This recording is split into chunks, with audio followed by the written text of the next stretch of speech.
앞서 유치원법 처리 상황 전해드렸었는데 관련 소식 하나 더 전해드리겠습니다. 자, 이거는 처음 학교로라고 하는 유치원 입학 시스템입니다.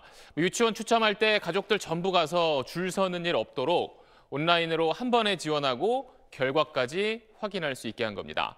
그런데 사립 유치원들은 국공립 유치원에 애들 보내는 돈이 훨씬 싼데 같은 시스템에서 경쟁하는 건 부당하다면서 여전히 절반 정도가 이 시스템에 참여하지 않고 있습니다. 그런데 속내를 조금 더 들여다보면 교육당국은 사립 유치원들이 아이들 뽑을 때부터 통제를 하겠다는 거고 사립 유치원들은 거기에 반발하고 있는 겁니다. 자, 이렇게 정부 방침에 따르지 않는 사립 유치원에 대해서 경기도교육청이 처음으로 재정 지원을 끊기로 한 데 이어서 다른 지역들도 모든 유치원들이 이 시스템에 들어오도록 규정을 바꾸기로 했습니다. 임태우 기자가 단독 취재했습니다. 최근 교육부가 각 시도별로 처음 학교로의 의무화 추진 현황을 집계한 내부 자료입니다. 16개 시도교육청 가운데 10곳이 내년 상반기 안에 처음 학교로 의무화 조례 제정을 완료할 예정입니다. 또 대구와 대전 두 곳은 하반기까지 완료합니다. 지난해 조례 제정을 마친 서울을 포함하면 내년 13곳의 지자체가 처음 학교로 참여를 의무화하는 겁니다.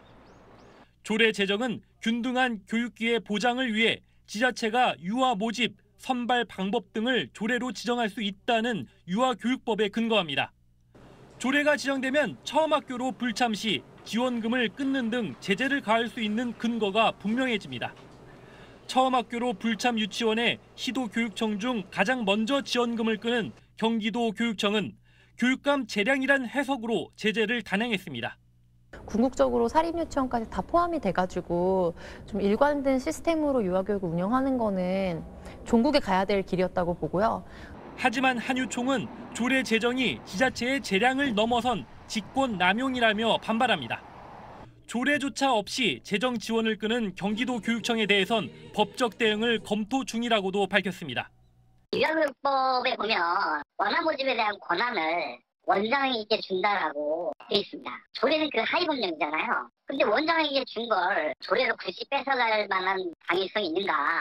유치원 3법이 보류된 상황에서 조례와 시행령 등 행정조치를 총동원하며 사립유치원들을 국가 관리하에 두려는 교육당국의 강경 노선과 이에 반발하는 사립유치원 간 갈등이 수그러들 기미를 보이지 않고 있습니다.